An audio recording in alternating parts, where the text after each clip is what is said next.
தேசிய ஜனநாயக கூட்டணி கட்சியில் அங்கம் வகிக்கும் இந்திய ஜனநாயக கட்சியில் புதுவை மாநில தலைவராக இருந்த சத்யவேல் இவர் கட்சியின் கட்டுப்பாட்டை மீறி நடந்ததால் கடந்த 7 ஆண்டுகளுக்கு முன்பு நீக்கப்பட்டு புதிய தலைவராக அண்ணாதுரை நியமனம் செய்யப்பட்டார். ஆனால் தொடர்ந்து இந்திய ஜனநாயக கட்சியில் சத்யவேல் நீக்கப்பட்டாலும் கட்சியின் பெயரை பயன்படுத்தி பல்வேறு இடங்களில் நன்கொடை பெற்றதாகவும் கூறப்படுகிறது. இந்த நிலையில் பாஜக வேட்பாளராக போட்டியிடும் நமச்சிவாயத்தை ஆதரித்து கூட்டணி கட்சி சார்பில் பிரச்சாரங்கள் மேற்கொள்ளப்பட்டு வருகிறது. இதன் ஒரு பகுதியாக தேசிய ஜனநாயக கூட்டணியில் அங்கம் வகிக்கும் ஐஜேகே சார்பில் தனியாக வாகனம் ஏற்பாடு செய்யப்பட்டு தீவிர வாக்கு சேகரிப்பில் ஈடுபட்டு வருகின்றனர்.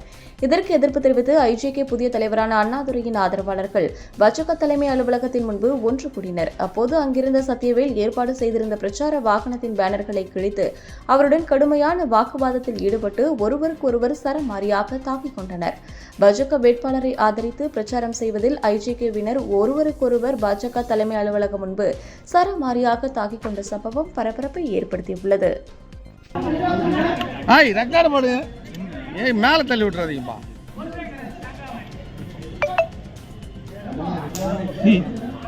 சத்யானந்தமா